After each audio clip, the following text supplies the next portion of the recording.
Hello friends, मैं अंकित Gangwar education point की तरफ से लेकर आया हूं इम्पोर्टेंट क्वेश्चंस की वीडियो का पार्ट नंबर 3। हमारी आज की इस वीडियो में इतिहास से प्रश्न पूछे जाएंगे। टोटल 25 प्रश्न हैं, जिनमें से कम 22 प्रश्नों के आंसर आपको आने ही चाहिए। और हमारी आज की video SSC, CHSL, CGL, MTS, coast guard, नाविक और यूपी बीएड के एंट्रेंस एग्जाम की तैयारी कर रहे छात्र छात्राओं के लिए बेहद ज़रूरी है। तो जो भी भाई बहन दोस्त हमारे साथ जुड़े हुए हैं, भाई अपने सह विद्यार्थियों, सह प्रतिभागियों के साथ भी इन वीडियोस को शेयर करें, ताकि वह भी इन वीडियोस का फ़ायदा उठा सकें और अपनी अपनी तैयारी परख सकें। ठीक है, तो हमारी आज की वीडियो में हम आपसे 25 प्रश्न करेंगे और आप कितने प्रश्नों का आंसर सही सही कर पाते हैं वह कमेंट बॉक्स में ज़रूर बताएं। ठीक है, साथ ही एक नोटिफिकेशन अभी हाल ही में एसएससी ने जारी किया है, सीएचएसएल की तैयारी कर रहे छात्रों के लिए बेहद खास है, क्योंकि उनकी एग्ज़ाम डेट आ गई है। 24 मई से 10 जून के बीच में एसएससी सीएचएसएल के एग्ज़ाम होने वाले हैं। तो हाँ, तो दोस्तों, हमारी आज की वीडियो का पहला प्रश्न है, मंदिरों का शहर किस शहर को कहा जाता है? ठीक है, हमारे पास ऑप्शंस हैं। पहला ऑप्शन वाराणसी, दूसरा हरिद्वार, तीसरा है ऐहोल और चौथा है मदुरई। ठीक है, तो हम इसका आंसर देख लेते हैं।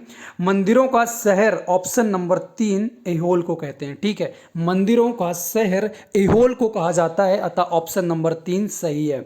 इसमें अगर हम ऑप्शन नंबर 4 को देखें मदुरई, तो मदुरई को त्योहारों का शहर कहा जाता है। मदुरई को त्योहारों का शहर कहा जाता है। ओके, हमारा अगला प्रश्न है, अभिलेखों का अध्ययन कहलाता है। अब प्रश्न नंबर 2 है, अभिलेखों का अध्ययन कहलाता है। Option number 1 epigraphy, option number 2 polygraphy, option number 3 cosmography या फोर्थ इनमें से कोई भी नहीं।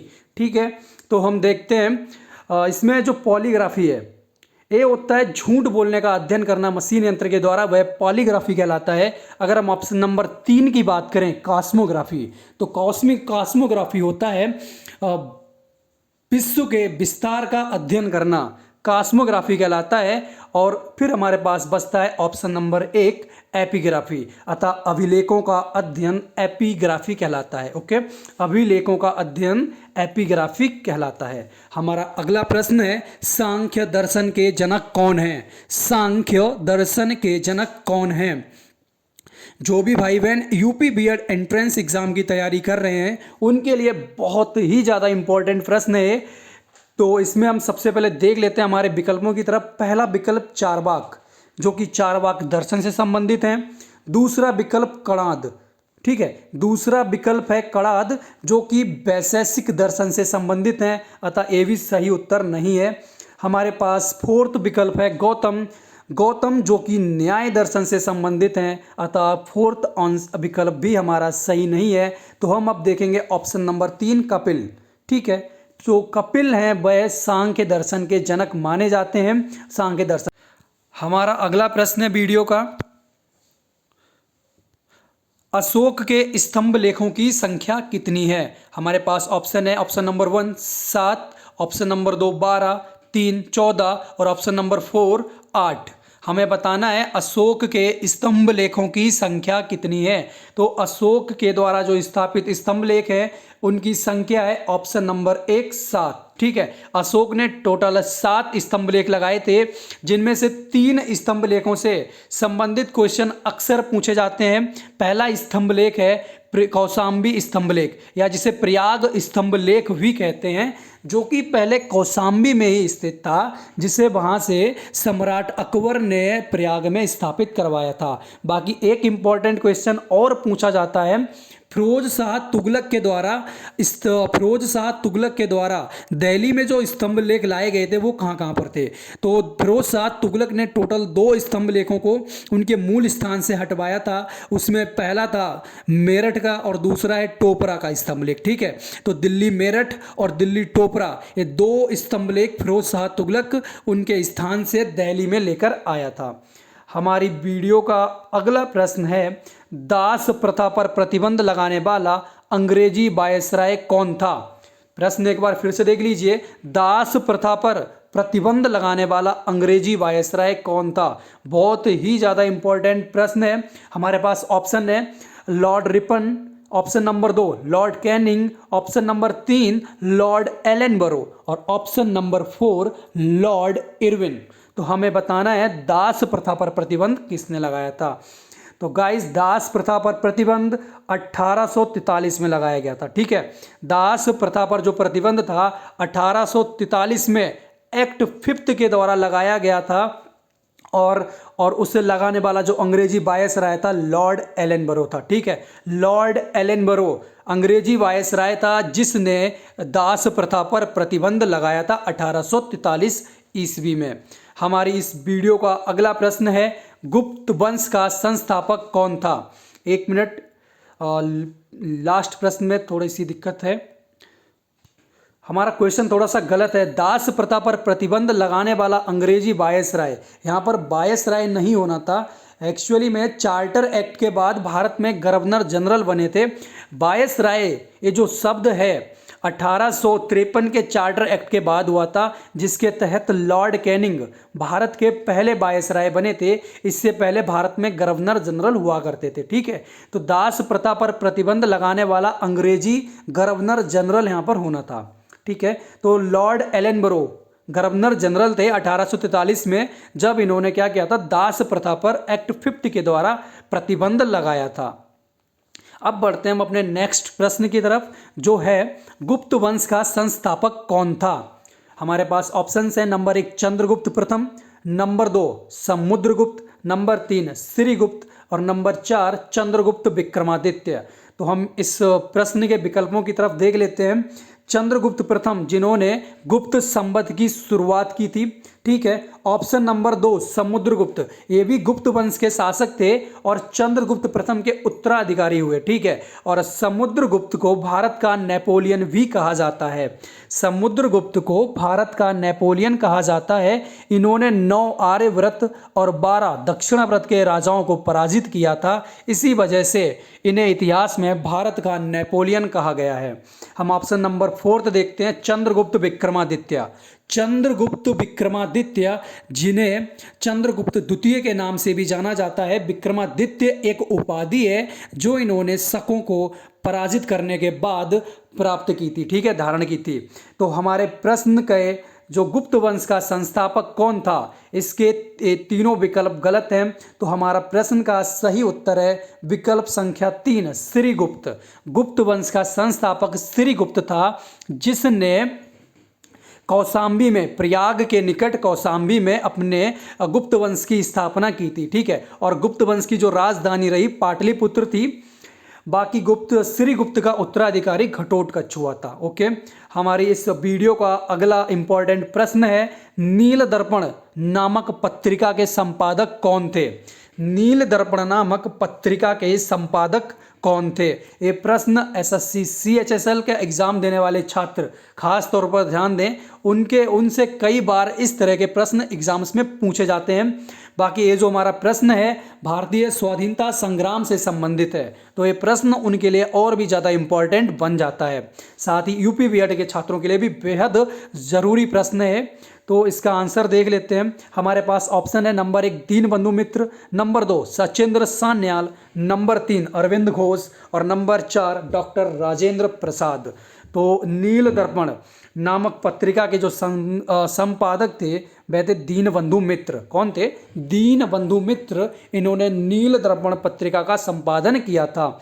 बाकी अगर हम इस प्रश्न के ऑप्शन नंबर 2 को देखें, सचिंद्र सान्याल, तो सचिंद्र सान्याल ने बंदी जीवन इस पत्रिका का संपादन किया था। ओके, ऑप्शन नंबर 3 अगर हम अरविंद घोष की बात करें, तो अरविंद घोष जिन्हें लाइफ डिवाइन, युगांतर, कर्मयोगी और वंदे मातरम जैसी पत्रिकाओं का संपादन किया था। भाई अगर हम डॉक्टर राजेंद्र प्रसाद की बात करें, तो डॉक्टर राजेंद्र प्रसाद ने इंडिया डिवाइडेड की रचना की है। ठीक है, इंडिया डिवाइडेड बेहद खास है, नोट कर लें आप लोग इसे। इंडिया डिवाइडेड की रचना डॉक्टर राजेंद्र प्रसाद ने की है।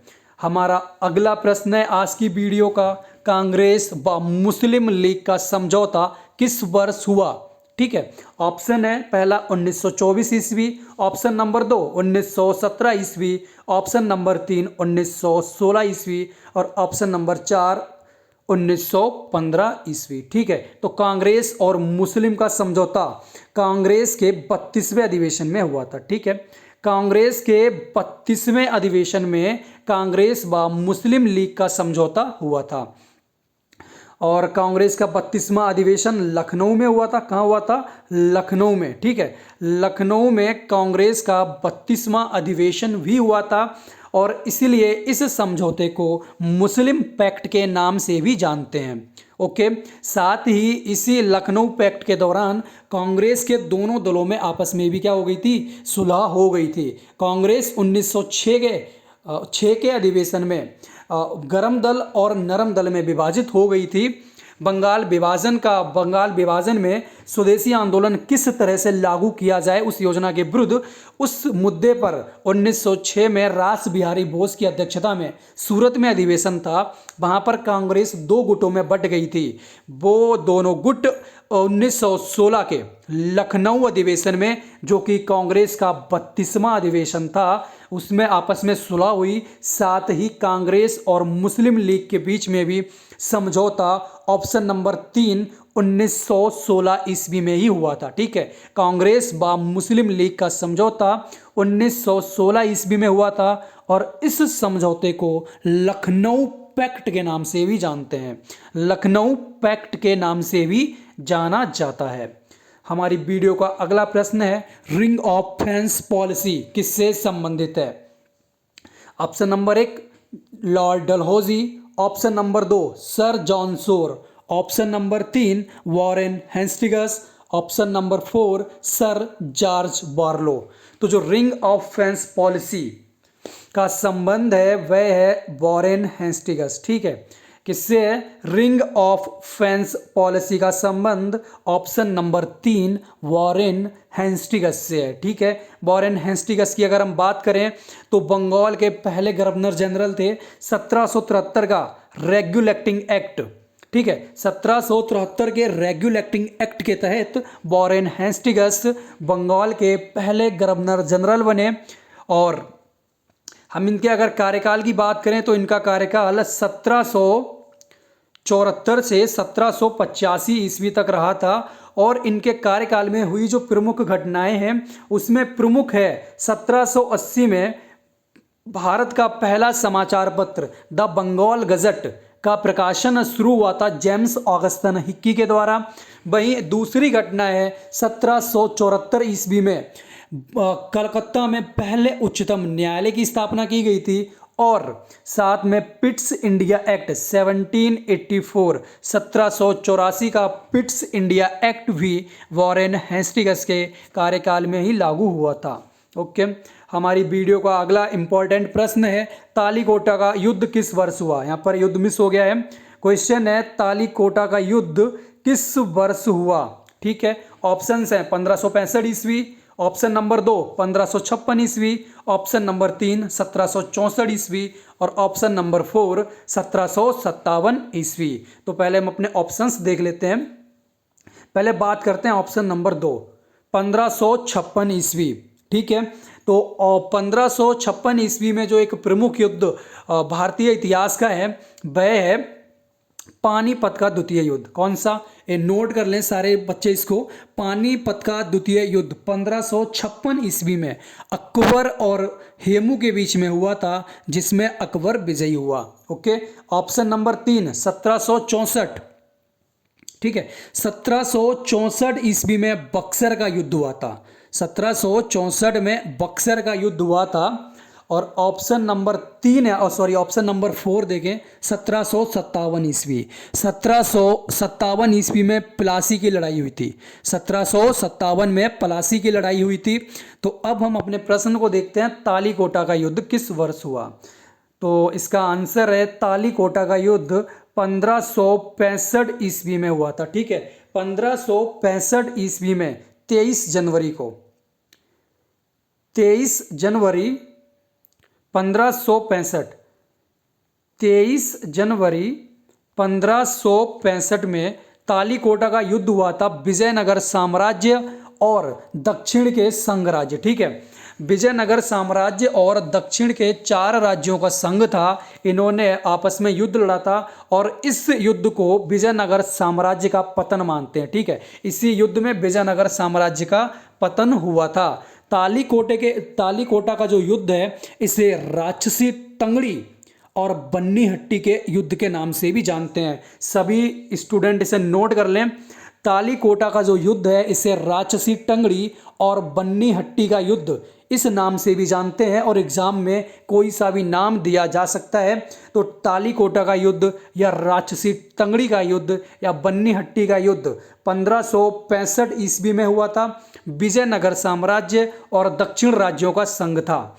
अगर हम दक्षिण राज्यों के संघ की बात करें तो उसमें बीजापुर, अहमदनगर, गोलकुंडा और बीदर शामिल था। ठीक है, ये 4 राज्य शामिल थे और इस संपूर्ण मोर्चे का जो नेतृत्व था अहमद शाह अब्दाली कर रहा था। वहीं विजयनगर साम्राज्य की अगर बात करें तो इसका नेतृत्व राम राय कर रहा था। इसी युद्ध में विजयनगर साम्राज्य का पतन हुआ। अब एक बात यहाँ पर विजयनगर साम्राज्य की आई है तो उसको भी देख लेते हैं। विजयनगर साम्राज्य जो कि 1336 ईस्वी में स्थापित हुआ था। ठीक है, विजयनगर साम्राज्य 1336 ईस्वी में हरियर एवं बुक्का नामक 2 भाइयों ने शुरू किया था, स्थापित किया था। ओके, हमारी इस वीडियो का अगला प्रश्न है, किसी वस्तु का ताप एक निश्चित बिंदु तक बनाए रखने के लिए किस उपकरण का प्रयोग किया जाता है? ऑप्शन नंबर 1 फोटोमीटर, 2 पायरोमीटर,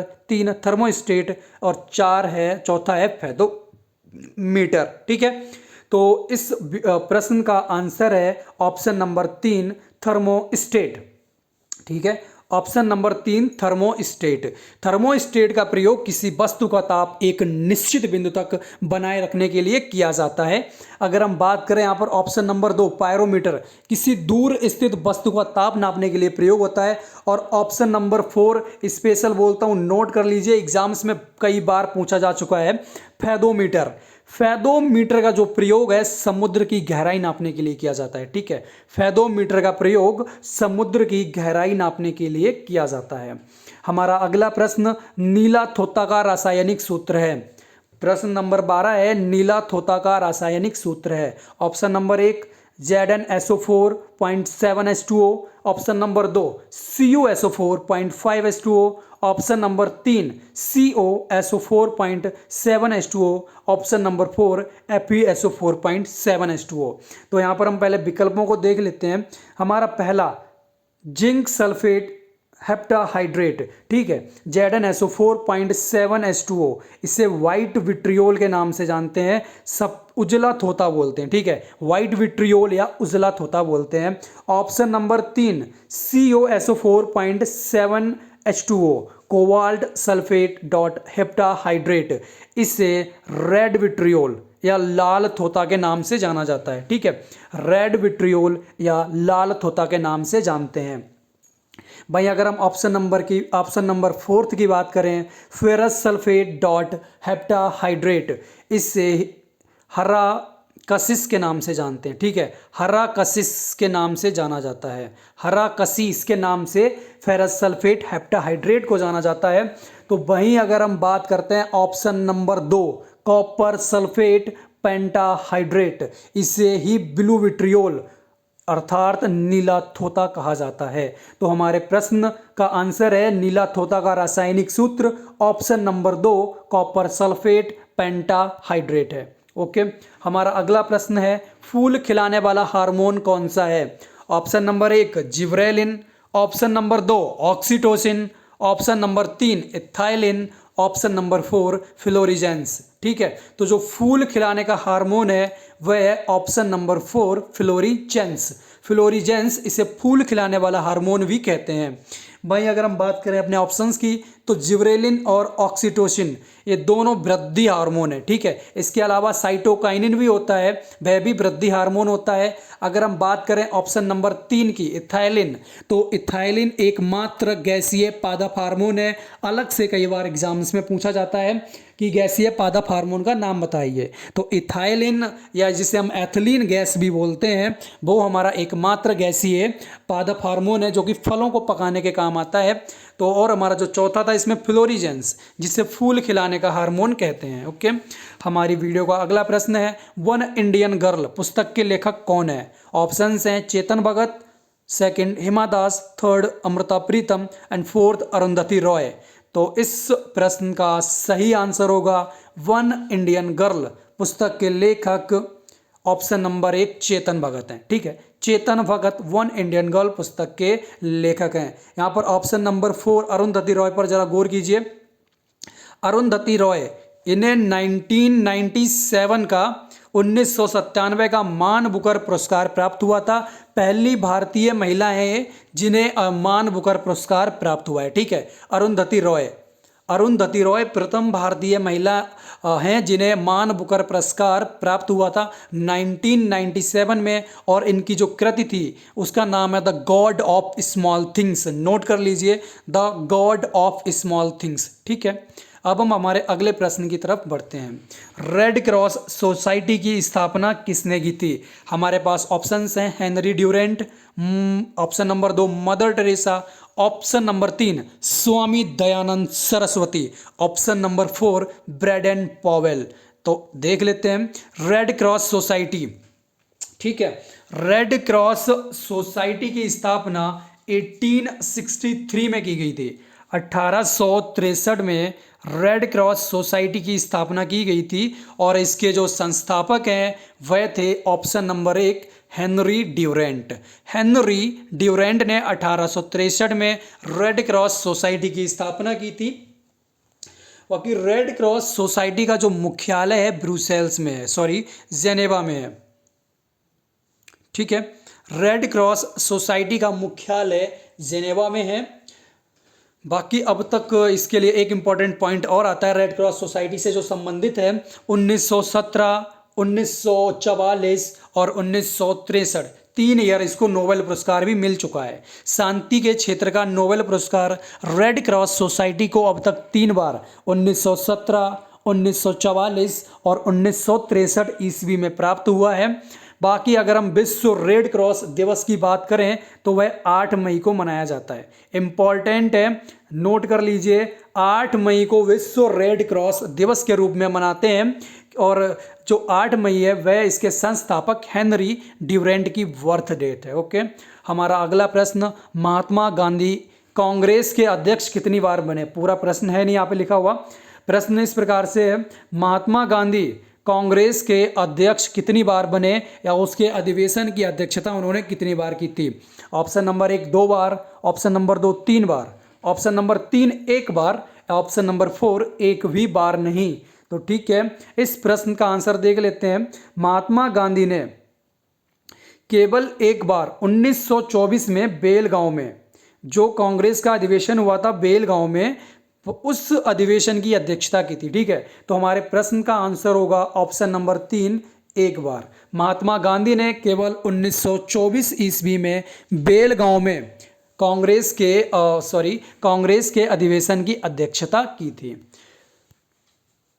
हमारी वीडियो का अगला प्रश्न है, कर नहीं आंदोलन किसने चलाया था? इसमें विकल्प है सरदार वल्लभ भाई पटेल, विकल्प संख्या 2 महात्मा गांधी, विकल्प संख्या 3 राजेंद्र प्रसाद और विकल्प संख्या 4 है जवाहरलाल नेहरू। तो जो कर नहीं आंदोलन है 1918 में प्रारंभ हुआ था, ठीक है। 1918 में गुजरात के खेड़ा नामक स्थान पर इसको शुरू किया गया था और इसको शुरू करने का श्रेय जाता है महात्मा गांधी को, ठीक है। ऑप्शन नंबर 2 महात्मा गांधी, इन्होंने 1918 में कर नहीं आंदोलन गुजरात के खेड़ा में शुरू किया था।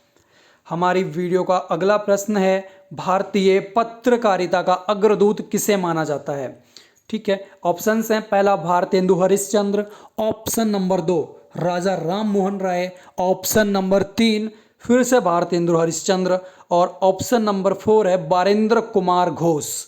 तो देख लेते हैं, भारतीय पत्रकारिता का अग्रदूत राजा राम मोहन राय को कहा जाता है। ठीक है, भारतीय पत्रकारिता का अग्रदूत राजा राम मोहन राय को कहा जाता है, और इन्होंने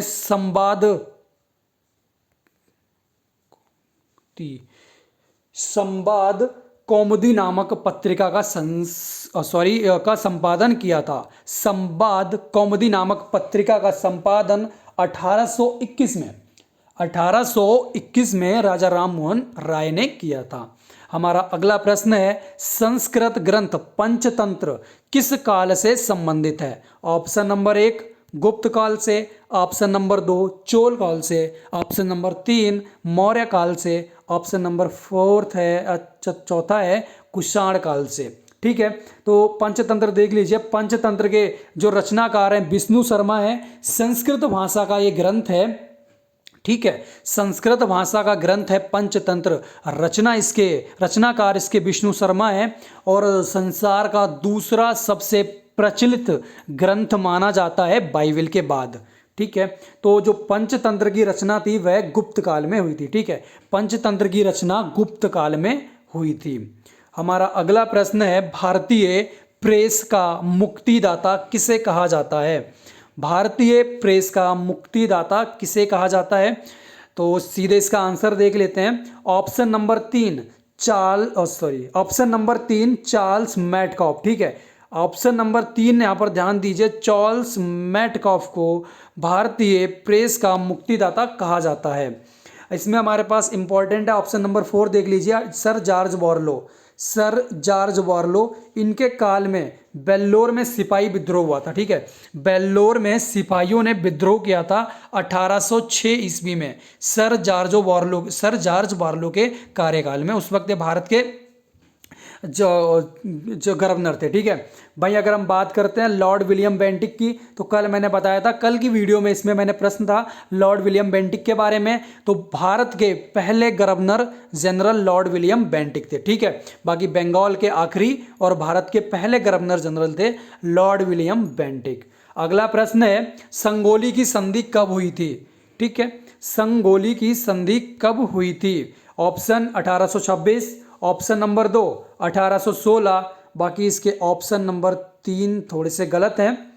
तो इसमें हम बात करते हैं संगोली की संधि की। तो जो संगोली की संधि हुई थी 1816 ईस्वी में हुई थी। ठीक है, 1816 में संगोली की संधि लॉर्ड हेस्टिंग्स के कार्यकाल में हुई थी। ठीक है, 1816 में जो भारत के भारत में जो गवर्नर जनरल थे वह थे 1816 ईस्वी में लॉर्ड हेस्टिंगस एक गवर्नर थे। ठीक है, और इन्हीं के कार्यकाल में संगोली की संधि हुई थी 1816 में अंग्रेज़ों और गोरखाओं के बीच में। ठीक है, बाकी लॉर्ड हेस्टिंगस के कार्यकाल में एक और एक्ट पारित हुआ था, वह है 1822 ईस्वी का। 1822 ईस्वी में टेनेंसी एक्ट या काश्तकारी अधिनियम इन्हीं के कार्यकाल में पारित हुआ था। ओके, हमारी वीडियो का अगला प्रश्न है, फ्रेजर आयोग का संबंध किस विभाग से था? तो सबसे पहले देख लेते हैं फ्रेजर आयोग। जो फ्रेजर आयोग है 1902 ईस्वी में किया गया था स्थापित। इसको लॉर्ड कर्जन ने, ठीक है, लॉर्ड कर्जन इन्होंने स्थापित किया था 1902 ईस्वी में। और ये जो फ्रेजर आयोग है पुलिस विभाग से संबंधित था। ठीक है, फ्रेजर आयोग पुलिस विभाग से संबंधित था। बाकी इसकी स्थापना जो थी लॉर्ड कर्जन ने की थी एंड्रयू फ्रेजर की अध्यक्षता में। ओके, हमारी वीडियो का अगला प्रश्न है, नाटो का मुख्यालय कहाँ स्थित है? तो सबसे पहले नाटो को देख लेते हैं। नाटो का पूरा नाम है उत्तरी अटलांटिक सैन्य संगठन। उत्तरी अटलांटिक सैन्य संगठन नाटो का पूरा नाम है। बाकी इसकी जो स्थापना है 4 अप्रैल को, ठीक है, 4 अप्रैल 1949 ईस्वी में हुई थी। 4 अप्रैल 1949 में नाटो की स्थापना हुई थी ब्रुसेल्स में, वंशीगटन डीसी में इसकी स्थापना हुई थी। वंशीगटन डीसी में। और इसका जो मुख्यालय है वह ब्रुसेल्स में स्थित है। इसका जो मुख्यालय है वह ब्रुसेल्स में स्थित है। इसमें टोटल 30 सदस्य शामिल हैं। ठीक है, नाटो में टोटल 30 सदस्य हैं और जो इसका 30वां सदस्य बना था 2019 में मैसेडोनिया इसका 30वां सदस्य बना था। और एक इम्पॉर्टेंट पॉइंट यहाँ पर ये भी है, भारत नाटो का सदस्य नहीं है। ठीक है, भारत नाटो का सदस्य नहीं है। अब हम बात कर लेते हैं अपने ऑप्शंस की। तो हमारे पास पूछा गया था नाटो का मुख्यालय कहाँ स्थित है, तो इसका सही आंसर है ऑप्शन नंबर 3 ब्रुसेल्स। ठीक है, ऑप्शन नंबर 3 ब्रुसेल्स इसका सही उत्तर है। नाटो का मुख्यालय ब्रुसेल्स में स्थित है। ओके, हमारी वीडियो का अगला प्रश्न है, बिंदुसार किस धर्म का अनुयायी था? बिंदुसार किस धर्म का अनुयायी था? ऑप्शन नंबर 1 जैन धर्म का, 2 बौद्ध धर्म, 3 आजीवक संप्रदाय और चौथा है शैव धर्म का। ठीक है, तो हम बिंदुसार की बात कर लेते हैं। बिंदुसार मौर्य वंश का शासक था और चंद्रगुप्त मौर्य का उत्तराधिकारी हुआ था। ठीक है, और बिंदुसार ने आजीवक संप्रदाय को अपनाया था। जो बिंदुसार है वह आजीवक संप्रदाय का अनुयायी था। इस आजीवक संप्रदाय का संस्थापक मक्खलीपुत्र गोसाल को माना जाता है। मोस्ट इंपॉर्टेंट है, कई बार परीक्षाओं में इस तरह के प्रश्न पूछे जाते हैं जो कि संप्रदायों के संस्थापकों से संबंधित होते हैं, तो इसको नोट कर लीजिए साथ में। आजीवक संप्रदाय का संस्थापक मक्खलीपुत्र गोसाल था। ओके, हमारा अगला प्रश्न है, सिंधु सभ्यता कालीन बंदरगाहों के नाम बताइए। Option number 1 Lothal, option number 2 Sutkotada, option number 3 Kalibanga और फोर्थ है पहला व दूसरा दोनों। ठीक है, तो जो सिंधु सभ्यता कालीन बंदरगाह हैं वो लोथल और सुतकोटदा, ये दोनों ही सिंधु सभ्यता कालीन बंदरगाह हैं। अतः हमारा सही उत्तर होगा ऑप्शन नंबर 4 पहला व दूसरा दोनों। ठीक है, लोथल व सुतकोटदा ये दोनों ही सिंधुकालीन बंदरगाह हैं। तो दोस्तों, हमारी आज की वीडियो यहीं पर समाप्त होती है और आप लोगों से एक बार मैं रिक्वेस्ट करता हूं कि जो भी भाई बहन हमारे साथ लास्ट तक जुड़े हुए हैं वो इस वीडियो को अपने दोस्तों के साथ, अपने सह प्रतिभागियों, सह विद्यार्थियों के साथ शेयर करें। उन्हें हमारे चैनल एजुकेशन पॉइंट के बारे में बताएं ताकि वह भी हमारे साथ जुड़ सकें और अपने परीक्षाओं की तैयारी जांच सकें और अपनी परीक्षाओं की तैयारी वह भी परख सकें। ठीक है, तो हमारी आज की वीडियो यहीं पर समाप्त होती है।